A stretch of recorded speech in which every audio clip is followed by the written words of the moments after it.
오늘 강의 17번째 시간입니다. 행함이 없으면 죽은 믿음입니다. 라는 제목의 말씀을 가지고 오늘 함께 은혜를 받기를 원합니다. 믿음이 행함으로 드러난다라는 거 말하기는 이렇게 쉬운데요. 실질적으로 믿음이 행함으로 드러나는 삶을 살아가는 건 그렇게 쉽지가 않더라고요. 사실 말은 되게 단순해요. 내가 믿은 대로, 내가 안 대로 내 삶을 통하여 실천에 옮기고 결단하는 것 참 쉬운 것 같지만 여전히 우리의 신앙 속에서 우리의 삶을 돌아볼 때에 정말 그렇게 넉넉하지가 않은 것을 우리는 발견할 수 있습니다. 지난주 수요 예배 마치고 집에 돌아가서 이제 좀 쉬려고 하는데 전화 한 통이 걸려왔어요. 여기 집 주인이라고. 혹시 2층에 물 새는 거 아니냐고 하시더라고요. 무슨 소리 하냐고 물 안 샌다. 물 새는 일이 뭐냐고 그랬더니 아니라고 이 자기 입고 있는 그쪽에 지금 물이 계속 타고 떨어진다. 그렇게 이야기해요. 그럴 리가 없다고. 우리가 뭐 그렇게 물을 쓸 일도 아니고 물이 떨어질 일이 없는데 자기가 들어와서 확인을 좀 한번 해봤으면 좋겠다 그러시더라고요. 그래서 그러시면 그러면 알겠다고 한번 보시라고 그렇게 한참을 기다리고 있는데 다시 전화가 오셨어요. 저 뒤쪽에 화분이 있는데 화분에 물을 많이 줘서 물이 넘쳐서 저기 난간 사이로 물이 이렇게 들어가서 째서 밑으로 떨어진다는 거예요. 그러냐고. 그래서 알겠다고 하고 이렇게 다행이다. 물 안 새서 저는 물 샜다고 하더니 이쪽 천장 밑에 물 막 샜는다고 다행이다. 그렇게 끊었어요. 그 다음날 제가 출근을 하고 이제 중간에 이렇게 왔다 갔다 하다가 이제 여기 사장님하고 딱 반장님하고 마주쳤는데 저를 보시고는 좀 인사는 탁 쓰시더라고요. 그런데 저기 건물 외벽 유리로 되어 있는 그 벽과 벽 사이가 실리콘 밑에 무슨 이렇게 방수 처리를 해가지고 되어 있는데 저기가 지금 뭔가 조금 공사가 조금 그렇게 되었는지 저쪽으로 물이 타고 넘어가는 것 같다고 그러면서 하시는 말씀이 화분에 물을 좀 넘치게 안 줬으면 좋겠다 그렇게 이야기합니다. 그래서 제가 그러냐고. 그런데 그러면 저게 좀 뭐가 불안전하니까 실리콘을 쏘든지 한번 해야 될 것 같다고 그렇게 수리를 해야 되겠는가. 아니 그 말이 아니라 화분에 물을 많이 넘치게 안 부으면 된다고 그래 이야기하시더라고요. 제가 또 속으로 갑자기 열이 확 올라오는 거예요. 아니 우리 집에서 내가 돈 주고 내가 화분에 물 좀 많이 주겠다는데 내가 물 바닥에 쎄서 물 청소 내가 하겠다는데 그걸 하지 말라고 그러는 게 이게 말이 되냐고 속으로 이만큼 올라오더라고요. 근데 근원적으로 이 화분에 물을 많이 안 주는 게 문제가 아니라 저 뒤에 실리콘을 쏘면 문제가 되지 끝나는 거 아니냐고 그렇게 이야기하니까 좀 언짢게 그런 뜻이 아니라고 그렇게 이야기했어요. 더 이상 그런 이야기는 별로 안 좋을까. 그래서 알았다고. 일단 그렇게 물 안 주도록 하겠다고. 그렇게 올라와서 보니까 참 좀 그렇더라고요, 마음이. 그래서 제가 저기 내가 스카치 테이프를 하나 바를까 아니면 내가 실리콘을 좀 쏠까? 라는 그런 생각을 하고 있는데 근데 제가 그 마음이 주체가 안 되는 거예요. 제가 그랬어요. 제가 이 사장님을 꼭 변화시켜가지고 우리 교회에 등록시키겠다고. 정말 웃으면서 정말 잘해야 되겠다고. 그런 마음이 막 계속 제가 스스로 하고 그래서 일부러 더 반갑게 하고 그런데 제 안에 뭔가 모르는 어떤 그런 감정들이 여전히 존재하고 있더라고요. 그러면서 제가 그날 설교를 또 믿음은 행함으로 드러나야 합니다. 그 설교했잖아요. 그래서 주님 역시 저는 안 되는가 봐요. 주님은 원수까지도 사랑하라고 하셨는데 그냥 조금 그렇게 좀 해달라고 부탁한 그 말이 제 마음을 이렇게 상하게 하고 그래서 제 마음이 왔다 갔다 이렇게 오르락 내리락 하는 이유가 뭘까요? 역시 저는 안 되는 것 같습니다. 하나님 어떻게 해야 됩니까? 그런 마음이 제 마음을 제 마음속에 꽉 다가오더라고요. 근데 세상을 살아가다 보면 이것만 그런 게 아닌 것 같아요. 내가 그리스도인이다 라고 이야기하고 내가 믿음대로 살아간다 라고 이야기하는데 여전히 내 안에 있는 옛날의 그 습성과 과거의 그 모습 때문에 내 믿음이 무언가 세상 속에서 사람들과 다른 믿음의 행함들이 내가 알고 있는 그 믿음이 실제적인 내 삶에 적용되어져서 나와야 하는데 그렇게 되지 못할 때가 너무나도 많이 있더라고요. 어떤 화가 나는 상황이 되면 그것을 주체하기보다도 불쑥 나도 모르게 내 속에서 무언가 불쑥 올라오는 그 어떤 것. 그래서 상대방과 좋지 않은 그런 감정적인 싸움들이 일어나게 되는 것들 간혹 우리가 경험하게 됩니다. 하나님의 방식대로 살아간다. 말로는 하나님의 말씀이 내 길의 등이고 내 길의 빛이다 라고 말씀하셨으니까 내가 말씀대로 순종하고 살아가야지요. 그게 맞는 길이지요 라고 말은 그렇게 하면서도 정작 내가 살아가는 삶의 속에서 내가 과연 어떤 기준으로 살아가고 있는가 라고 이야기했을 때 불쑥불쑥 하나님의 말씀이 아닌 세상의 방식이 여전히 내 삶 속에 드러나고 나타나더라 라는 거예요. 여전히 내 속에 있는 욕심과 욕망이 나도 모르는 사이에 내 삶을 통하여 불쑥불쑥 드러나고 있는 모습을 볼 때마다 스스로 그런 답을, 그런 질문을 제 스스로에게 하게 됩니다. 그러면 내가 가지고 있는 믿음이, 내가 믿고 있는 믿음이 혹시나 거짓된 건 아닌가? 믿음은 행함으로 드러난다라고 이야기하는데 그러면 내가 지금 믿고 있는 이 믿음은 만약 내가 그렇게 내 삶을 통하여 나타나지 않는다면 내가 지금까지 믿고 있는 믿음은 그러면 가짜란 말인가? 그런 생각 불쑥불쑥 떠오를 때가 참 많이 있습니다. 먼저 이 질문에 답을 하기 전에 우리는 오늘 본문의 야고보 사도가 생각하는 믿음과 행함의 이야기가 무엇인지 분명하게 우리는 정의를 내릴 수 있어야 합니다. 야고보 사도는 믿음과 행함에 대한 이야기를 이어가면서 행함과 믿음이 결코 떨어질 수 없는 것이다 라는 것을 계속 강조해 왔어요. 그러니까 믿음 따로 행함 따로가 아닌 거예요. 믿음과 행함은 한 덩어리예요. 그래서 늘 함께 간다라는 것을 말씀하고 있는 거예요. 야고보 사도가 절대 믿음 없이 무언가 되어진다라고 결코 그 어디도 이야기한 적이 없어요. 야고보 사도에게 있어서의 행함은 반드시 믿음이 전제로 되어진 상태에서 그 믿음의 결과가 내 삶을 통하여 나타난다라는 것을 말씀하고 있는 거죠. 그 믿음은 어디에서 오는 것입니까? 그 믿음은 진리의 말씀으로 나를 새롭게 낳으셨던 그 진리의 말씀, 내 안에 심겨놓은 그 진리의 말씀, 그 말씀을 믿음으로 내가 뭐 하는 거예요? 의로움에 이를 수 있게 되어지는 거죠.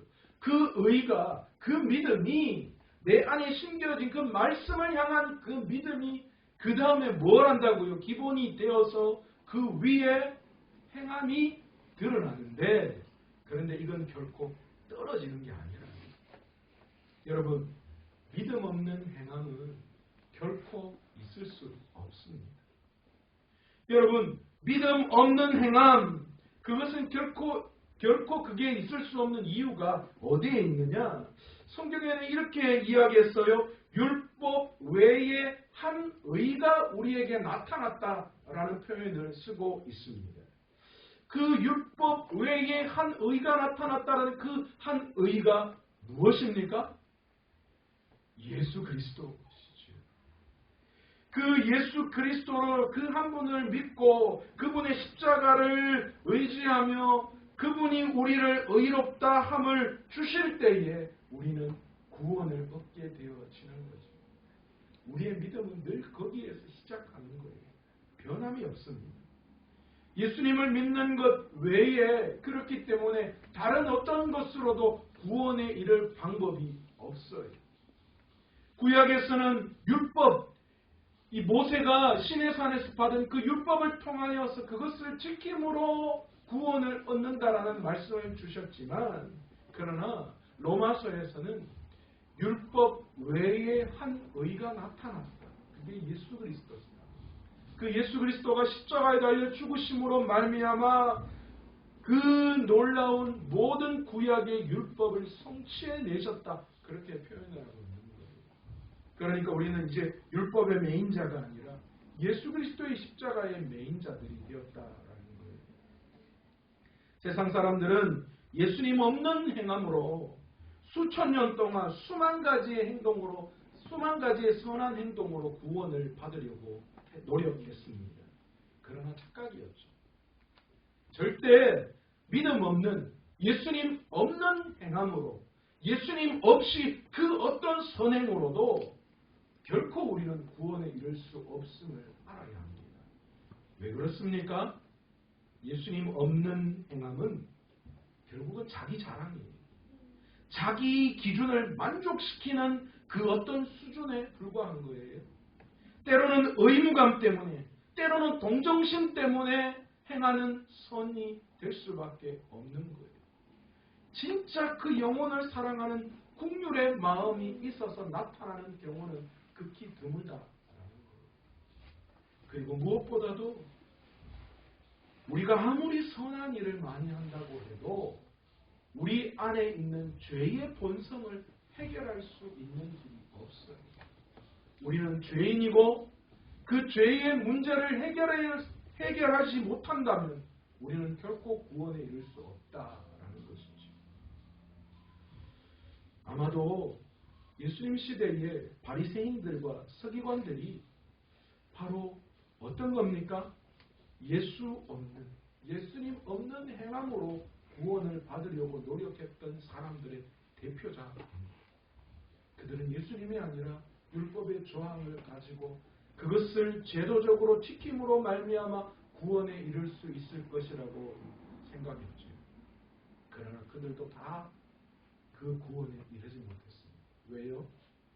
예수님을 믿지 않았기 때문에. 예수님이 그들의 믿음의 기초가 되지 않았기 때문이죠.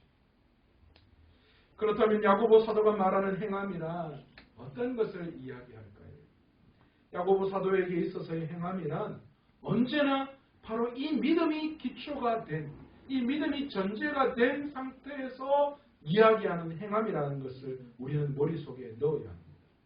야고보 사도는 언제나 믿음을 전제해 두고 믿음의 작용, 믿음의 역사, 믿음의 행함 이렇게 표현하고 있다라는 거예요. 야고보 사도가 말하는 행함은 하나님께서 진리의 말씀으로 낳으신 새 생명 속에서 이제는 그의 그 의 안에 심긴 하나님의 그 말씀에 따라서 그 말씀을 온유함으로 받은 데에서 나오는 행동이며 또한 그 삶을 무엇이라고 이야기하느냐? 야고보 사도가 이야기하는 행함, 바로 그것을 야고보 사도는 이렇게 표현하는 거예요.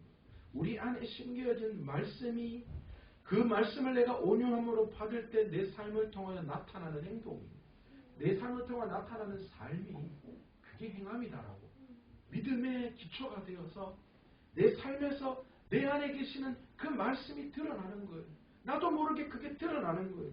그게 야고보 사도가 말하는 믿음의 행함이라는 거예요.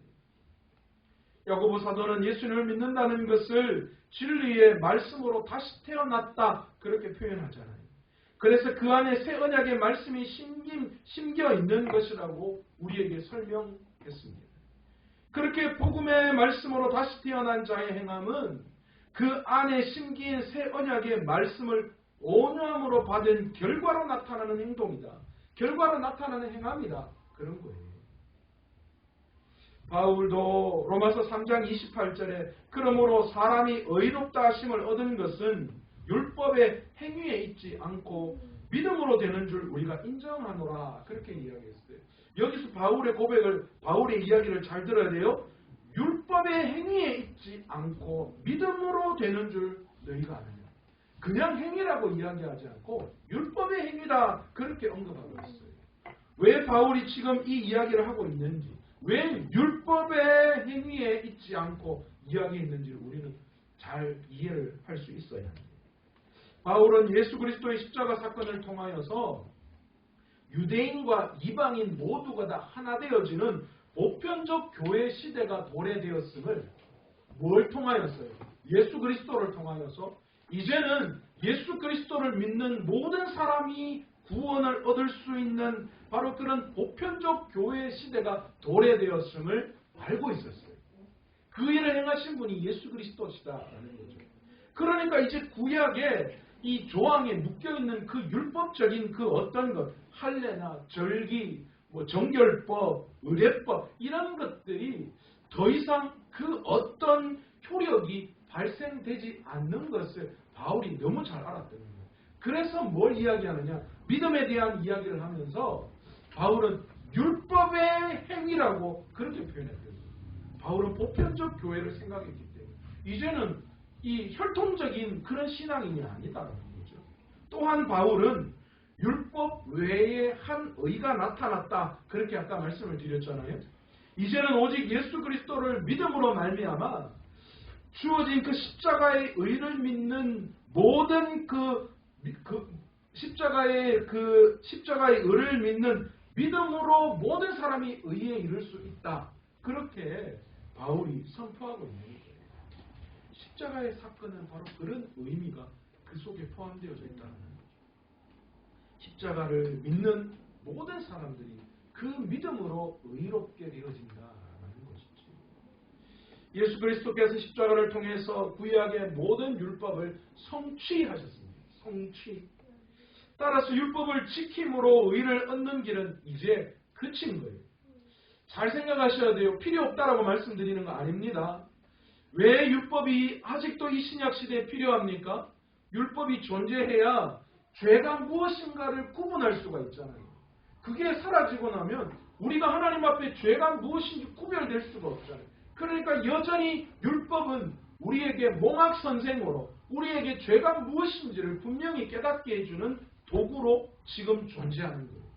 그러나 이제는 더 이상 그 율법에 매여서 그 어떤 의로움에 도달할 수 있는 것은 아니고 예수 그리스도의 십자가를 통하여 이미 예수님께서 율법을 성취하셨고 그래서 이제는 율법을 지킴으로 의롭게 되어지는 것이 아니라 그것이 이제 그쳐진 거예요. 이제는 십자가의 시대가 도래된 거죠.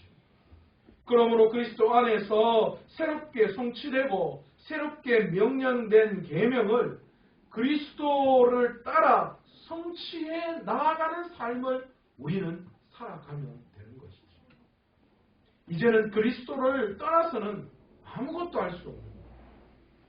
그것이 믿음의 행함인데 야고보 사도의 말로 의하면 진리의 말씀으로 새롭게 거듭난 생명 안에서 그 안에 심긴 말씀을 온유함으로 받아 이루어가는 행함이 바로 야고보 사도가 이야기하는 그 십자가를 통하여서 드러나는 의다라는 거예요.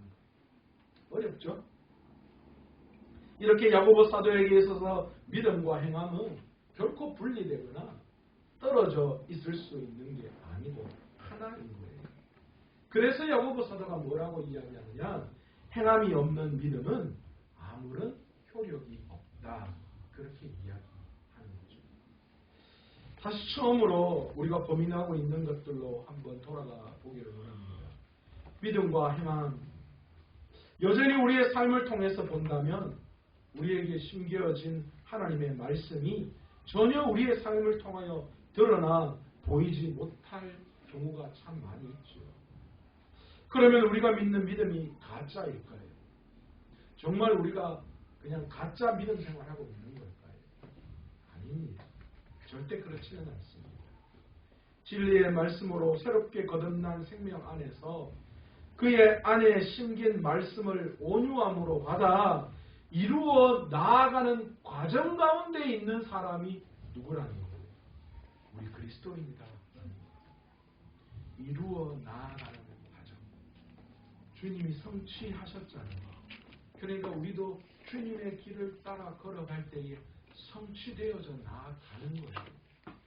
날마다 말씀을 통하여 내 수준, 내 상황태가 어떤지를 날마다 알고 깨닫는 거예요. 절대 내 능력으로는 율법을 지킬 수 없고 내 의로는 도저히 구원에 이를 수 없음을 날마다 깨닫는 거예요. 내 믿음과 의로는 결코 야고보 사도가 말하는 그런 예수 그리스도 안에 계시는 우리를 향한 그 긍휼, 또한 너희도 나처럼 그 긍휼한 삶을 살아라는 그것을 내가 살아갈 수 없는 존재임을 날마다 깨달아야지. 내 안에 심긴 하나님의 말씀을 그래서 의지하고 그분에게 내 스스로를 던져내는 거예요. 던져드리는 거예요. 맡기는 거예요.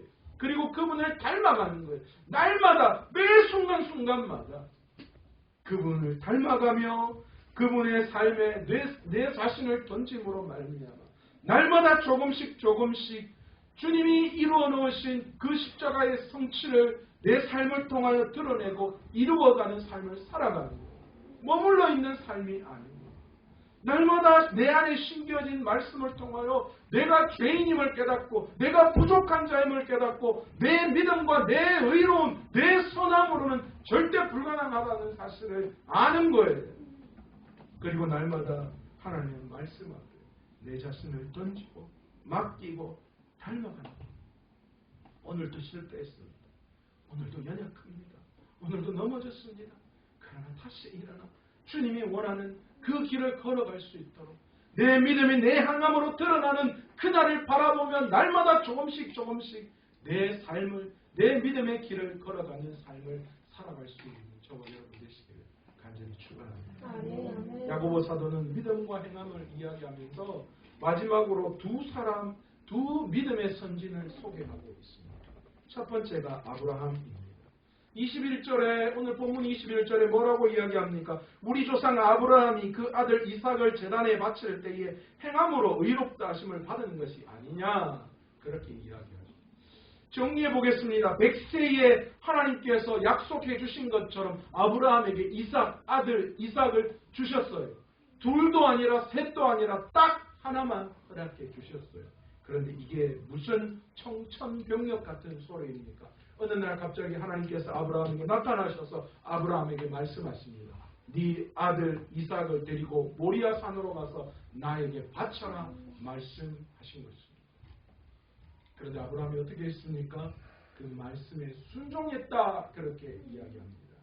혹자들은 그렇게 이야기하더라고요. 아브라함은 100세에 얻은 외아들 이삭보다 하나님을 더 사랑했기 때문에 기꺼이 그 아들 데리고 하나님 앞에 바칠 수 있는 믿음이 있었다. 또 어떤 사람들은 그런 이야기 하더라고요. 그 독자라도 하나님 앞에 바칠 때 하나님은 이삭 독자 죽여도 반드시 하나님은 약속을 성취하실 분이니까 이삭 말고 3삭, 4삭 다 주실 거라고. 그러니까 끝까지 이삭 100세에 낳은 이삭도 하나님은 101세에도 102세에도 3삭, 4삭 다 주실 거니까 그 아들 드리기는 거 그 문제 안 된다. 그런 믿음의 소유자다. 그렇게 이야기하시는 분들. 그런데 여러분 그렇습니까? 10아들이 한 아들 대신할 수 있습니까? 그 아들 보내고 다른 아들 놓는다고 그 아들의 빈자리가 채워집니까? 이삭 하나님이 바쳐라고 할 때 그 이삭 주면 아마 둘, 셋쯤 줄 거니까 그 이삭 100세까지 거 낳아도 그 이삭 줄 수 있다. 여러분 부모의 마음으로 그게 맞는 소리인 것 같습니다. 당시 이 시대에는요 자식을 몰록에게 바치는 그런 제사의식이 상행했어요. 그러면 도대체 하나님이 그런 신들과 같은 그런 마음을 가지신 분인가? 우리는 그렇게 또 해석할 수도 있는 거예요. 그런데 그렇지 않습니다. 하나님이 무엇 때문에 아브라함을 오늘 버시다라고 그렇게 말씀하실 정도로 그의 믿음이 그의 행함으로 드러난 것을 야고보 사도가 위대하게 이야기했는가? 그것은 아브라함 안에 무슨 믿음이 있었기 때문에 그렇게 행동했는가? 하나님은 약속을 이루신 분이시고 하나님은 이 세상 신들과 같지 않으신 분이에요. 하나님은 이삭 말고 내가 순종하고 갔을 때에 그곳에 이삭 말고 다른 어떤 재물을 분명히 준비해 놓고 계시는 분이실 거야. 거기에 대한 믿음이 아마도 아브라함에게 있었을 거예요. 그렇게밖에 해석이 안 돼요. 야고보는 오늘 야고보 선지자는 그런 아브라함에 대한 믿음을 이야기합니다. 아브라함이 자식보다 하나님을 더 사랑했다. 그런 식의 접근이 아니라 아브라함은 하나님이 그렇게 하지 않으실 것에 대한 믿음이 있어요. 그러니 기꺼이 그 믿음을 가지고 그가 행함으로 드러낼 수 있었다. 그래서 그 믿음을 자기를 향한 그 하나님을 향해 가지고 있었던 그 믿음을 자신의 행함으로 그것을 드러냈다. 그런데 하나님이 그 믿음을 보시고 뭐라고 이야기하시냐면 흡족하게 됩니다. 그리고 그 아브라함은 내 벗이라고 이야기하셨다. 친구라고 말하시는 거죠. 내 친구 아브라함, 저도 제 친구가 하나 있거든요. 근데 가끔 그 친구 한번 볼 때마다 얼마나 좋은지, 그래 친구는 뭔가 좀 다른 것 같아요. 아브라함은 하나님 내 친구다. 그렇게 말했어요. 여러분, 아브라함의 순종은 의무감이나 바울이 말하는 율법을 행해야 한다라는 그런 것에서 나타나는 게 아니에요. 하나님의 말씀은 분명히 지켜야 하고, 그러기 때문에 반드시 그렇게 하지 않으면 재앙이 오고, 그러니까 이건 지킬 수밖에 없어. 그런 믿음이 아니었다. 아브라함은 하나님은 그런 분이 아니시다라는 믿음이 그에게 있었고, 그것을 행함으로 드러냈다.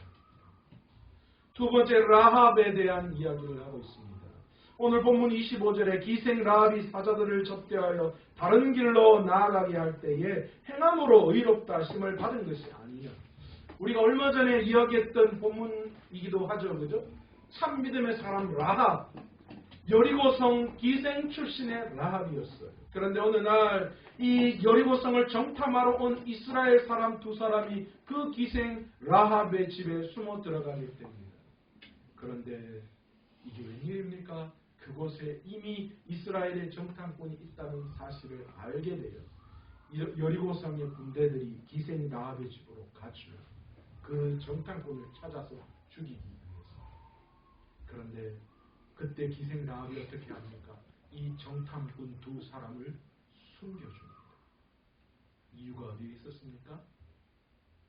기생 라합이 이곳 저곳에서 이 광야에서 헤매 다녔던 이스라엘과 하나님이 함께 하심으로 말미암아 하나님이 이스라엘에게 어떤 일을 일으키셨는지에 대한 그 소문을 다 들었어요. 그런데 놀라운 것은 그 소문을 들은 라합 마음속에 무엇이 생겼습니까? 하나님을 향한 믿음이 생겼습니다. 오늘 본문에 보시면 이 기생 라합과 정탐꾼이 약조를 맺는 장면이 여호수아 2장 12절에 나옵니다. 그 여호수아 2장 12절에 이 라합이 정탐꾼에게 뭐라고 이야기하느냐. 그러므로 이제 청하노니 내가 너희를 선대하였은즉 너희도 내 아버지의 집을 선대하도록 여호와로 내게 맹세하고 내게 정표를 내라. 무슨 뜻입니까? 내가 네 살려줬으니까 너희들이 이 여리고성을 쳐들어올 때 나와 내 가족들 모두를 살려줘야 된다. 거기에 대한 약속해라. 이 말은 무슨 뜻이 포함되어져 있는 거예요?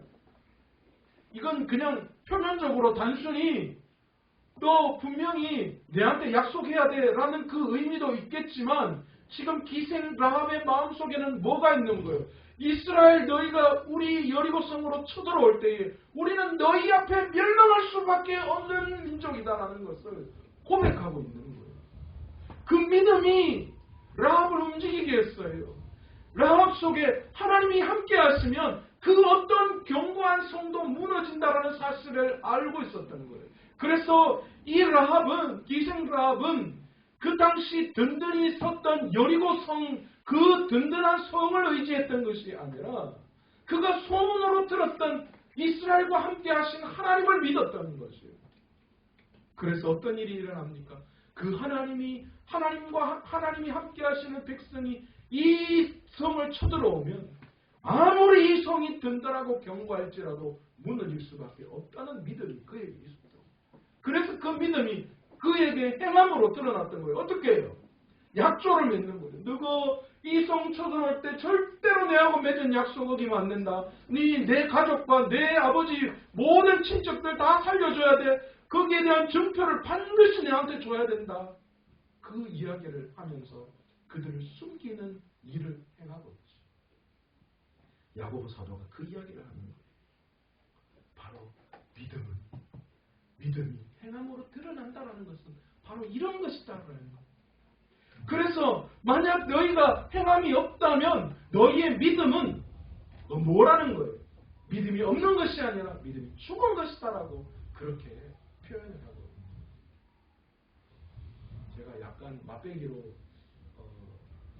돌아오는 주일 설교를 여러분들에게 설명하자면 여러분 마음속에 있는 잠자고 있는 믿음을 깨우십시오 라는 설교를 주일날 준비하고 있어요. 여러분이 행하지 못한다면 여러분의 믿음은 지금 죽어 있거나 잠자고 있고 여러분 진리의 말씀으로 여러분 속에 있는 그것들을 깨워내십시오. 그리고 그 믿음대로 여러분의 삶에 조금씩 성취해 나아갈 수 있는 저와 여러분 되기를 바랍니다. 여전히 안 돼요. 맞아요. 저도 안 돼요. 목사님 저도. 그런데 그렇기 때문에 저는 그냥 있지 않아요. 최소한 이 새벽에 하나님 앞에 부르짖고 어쨌든 말씀으로 날 어떻게든 변화시켜 볼라. 어떻게든 묶여있는 이 세상의 굴레에서 조금이라도 풀려서 나아갈라. 노력하고 발버둥칠 때 하나님이 그 가운데 함께 해주실 거라고 믿습니다. 왜냐? 내 안에 진리의 말씀이 있기 때문이죠. 여러분 안에 진리의 말씀이 있기 때문에 여러분이 그렇게 여러분이 알고 있는 믿음으로 행하지 않을 때 여러분의 양심이 찔리는 거예요. 여러분의 가슴이 찔리고 답답하고 원통한 마음이 드는 거예요. 내가 왜 이렇게밖에 못 살까? 그 마음은 여전히 여러분의 마음속에 그 진리의 말씀이 심겨져 있다는 뜻이고요. 여러분이 조금씩 그 길을 걸어가고 있다라는 것이 나타납니다. 그러니까 여러분의 믿음이 지금 당장 성경이 말하는 그 어떤 것으로 드러나지 않는다 하더라도 여러분의 믿음이 거짓된 것은 아니죠. 그러나 여러분 그것으로 위안 삼아서는 안 되죠. 어떤 분은 그런 이야기 하더라고요. 이 땅에서 잘못 살면 믿음으로는 구원받는다고 했으니까 천국에 믿음으로는 가는데 나중에 천국 가면 누구는 개털 모자 쓰고 있고 누구는 왕관 쓰고 있고 그런다고. 제가 예전에 이야기했잖아요. 제가 제 위에 선임 목사님이 한 분 계셨는데 제가 사역하다 좀 힘들면 투덜거리면 야 니 그 투덜거려가지고 천국에 63빌딩 중에 니 한 층 날라갔다. 62층밖에 안 니 그 투덜거려가지고 정원 하나 날라갔다 막 그러시더라고요. 어떻게 보면 그런 생각이에요. 천국에서도 개털 모자와 황금 왕관이 격차가 생기고 그러면 뭐 천국하고 이 땅하고 다를 게 뭐 있어요. 그러나 어떤 것을 어떻게 주어진지는 알 수가 없어요. 표현하자면 그렇게밖에 할 수 없었기 때문에 옛날 목사님들 또 그런 천국에 대한 상징을 이야기할 때 그렇게 이야기하신 것 같아요. 그러나 이 땅에서의 그런 거는 아니겠죠. 그러나 여러분 우리가 반드시 알아야 할 게 있어요. 우리가 믿음으로 행하여 나아갈 때 우리가 그 귀한 그 행함의 믿음을 통하여서 점점 하나님의 나라에 가까이 가고 그 하나님의 나라에 우리의 삶에서 이루어가고 있다는 사실. 그냥 멈춰서서 아무것도 안 하고 그냥 입만 고백으로만 그냥 구원을 받는다라는 그런 것에 머물러 있는 신앙이 되어서는 안 되는 거예요. 오늘 야고보 사도의 이야기로 믿음과 행함은 떨어지는 것이 아닙니다. 믿음의 든든한 기초 위에 이제 더 무엇을 해야 되느냐? 내 삶의 기둥을 세우고 창문을 달고 지붕을 얹고 그래서 이 땅에서 어떤 비바람, 어떤 세상 여러 가지 비바람 속에서도 내가 이 땅에 믿음의 든든한 집을 세울 수 있도록 내 믿음이 내 삶을 통하여 행함으로 드러날 수 있도록 우리가 애쓰고 노력해야 한다. 그것이 진짜 믿음이다. 오늘 이 시간 내 삶을 돌아보면서 내가 지금 어디 위에 집을 짓고 있는지 내 집이 모래 위에 집 짓는 그런 집처럼 그냥 믿음으로 고백하는 것으로 그치고 있지는 않아요. 그러면요, 홍수가 나고 비바람이 치면 금방 무너지고 끝나버려요. 그렇다고 믿음이 이중적인 건 아니에요. 처음에 믿음으로 고백했다가 나중에 행함으로 다시 증명되어져야 한다. 그렇게 많이들 생각하시더라고요. 이거는 신학적으로 이중칭이라고 이야기하는데 이것도 잘못된 겁니다. 믿음으로 우리가 의롭게 되어지는 이심칭이라고 끝나는 거예요. 그걸 나중에 뭐 행함으로 증명해내고 드러낸 거, 이건 잘못된 거예요. 그러나 그걸 그렇게 해석하는 것이 아니라 믿음과 행함은 하나이기 때문에, 그래서 그 믿음의 기초 위에 내 행함의 삶이 드러나면서 그것이 진정한 구원에 이르는 길이다라는 것을 깨닫고, 오늘도 그 천국을 바라보며 귀한 우리의 삶에서 우리의 믿음이 행함으로 드러나는 귀한 삶을 살아갈 수 있는 저와 여러분 되시기를 간절히 축원합니다. 오늘